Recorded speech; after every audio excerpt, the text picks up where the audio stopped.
It is foolish to tear one's hair in grief, as though sorrow would be made less by baldness.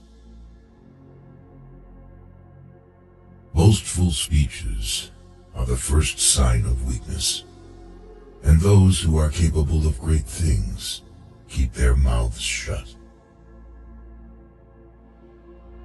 The life of the dead is set in the memory of the living. If you have no confidence in self, you are twice defeated in the race of life.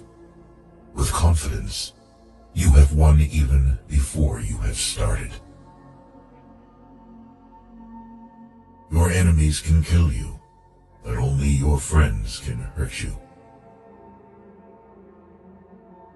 If we are not ashamed to think about it, we should not be ashamed to say it. Any man can make mistakes, but only an idiot persists in his error. The shifts of fortune test the reliability of friends. I prefer the most unfair peace to the most righteous war. In times of war, the law falls silent. Kindness is stronger than fear. The authority of those who teach is often an obstacle to those who want to learn. While there's life, there's hope.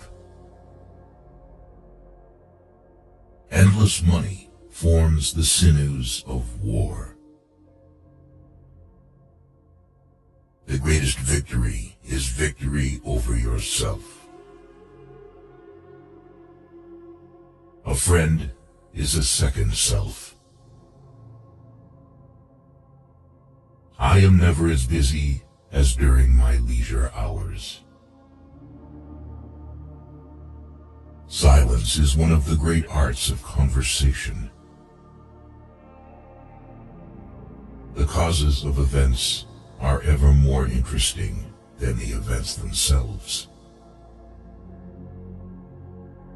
We must not say every mistake is a foolish one.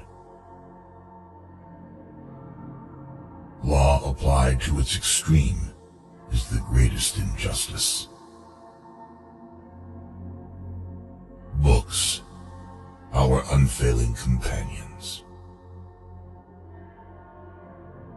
Spice up your speech with humor. A man of faith is also full of courage. The life given us by nature is short, but the memory of a well-spent life is eternal. Freedom is participation in power.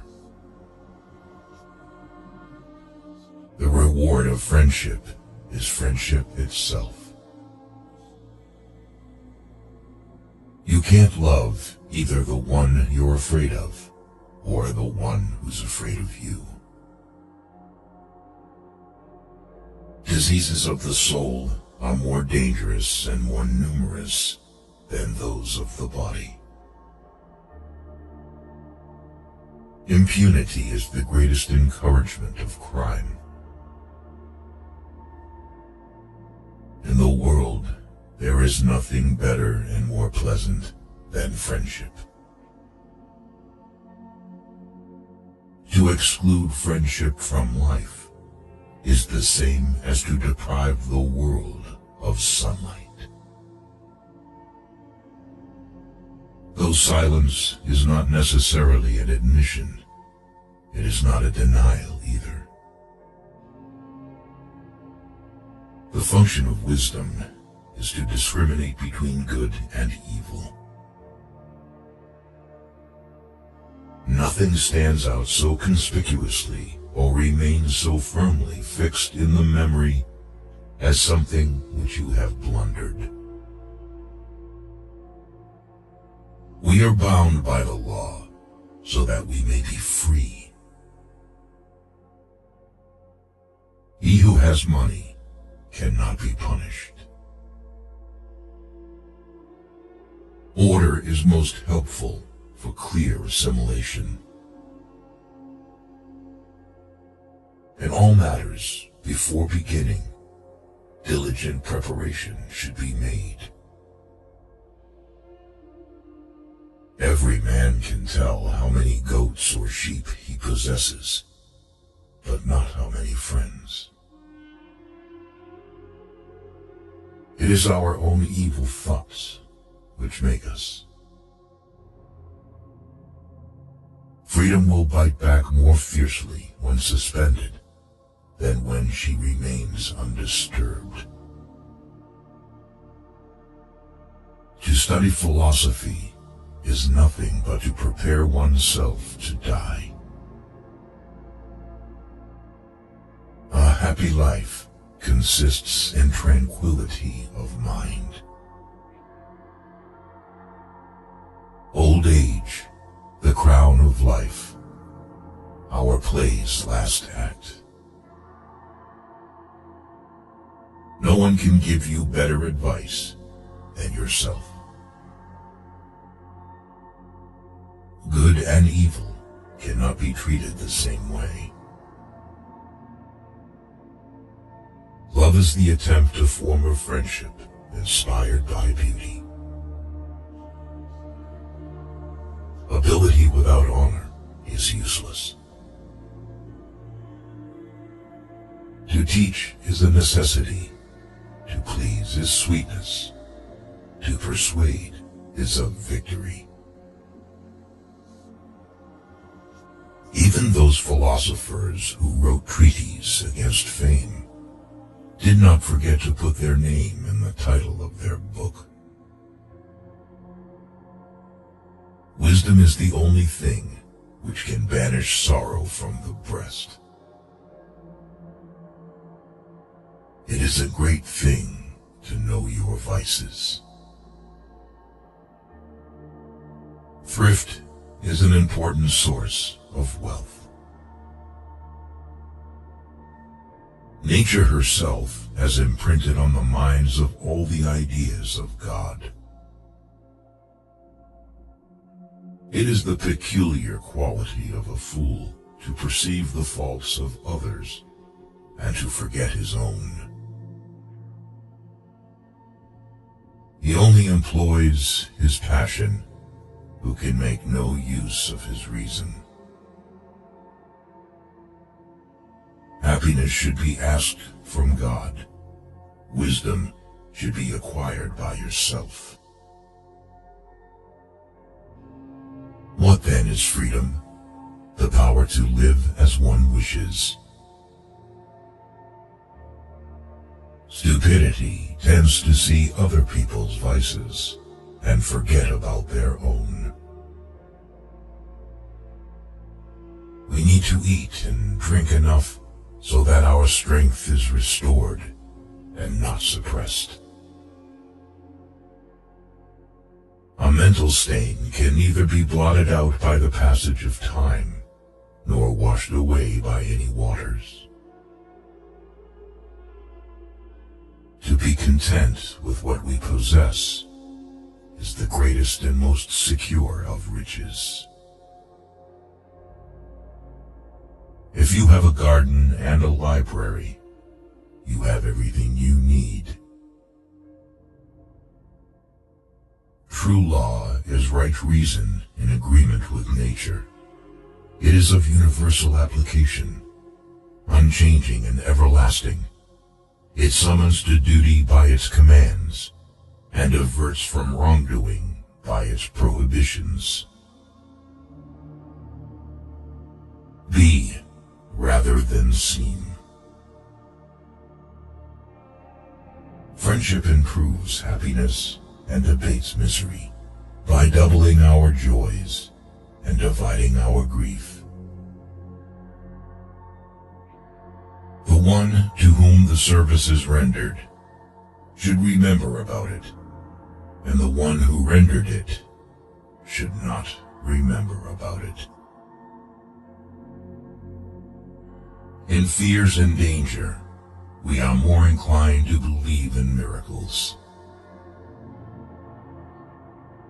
The wise are instructed by reason, average minds by experience, the stupid by necessity, and the brute by instinct. The face is a picture of the mind, with the eyes as its interpreter. A mind without instruction can no more bear fruit than can a field, however fertile, without cultivation. A room without books is like a body without a soul. Knowledge, which is divorced from justice, may be called cunning rather than wisdom. Gratitude is not only the greatest of virtues, but the parent of all others. The love you give in life keeps people alive beyond their time. Anyone who was given love will always live on in another's heart. Not being greedy is already wealth. Not being wasteful is income. History is the witness that testifies to the passing of time. It illumines reality, vitalizes memory, provides guidance in daily life, and brings us tidings of antiquities. For books are more than books. They are the life, the very heart and core of ages past. The reason why men worked and died. The essence and quintessence of their lives. The greatest virtue of a speaker is not only to say what is necessary, but also not to say what is not necessary. Read at every weight. Read at all hours. Read within leisure. Read in times of labor. Read as one goes in. Read as one goes out. The task of the educated mind is simply put, read to lead. If fate does not give you something, it means that it protects you from something. There are no snares more dangerous than those which lurk under the guise of duty or the name of a relationship. Natural ability without education has more often raised a man to glory and virtue than education without natural ability. The more honest men are, the less he suspects others of dishonesty. A low soul always presupposes the lowest motives for noble deeds. To be ignorant of what occurred before you were born is to always remain a child. For what is the worth of human life unless it is woven into the life of our ancestors by the records of history?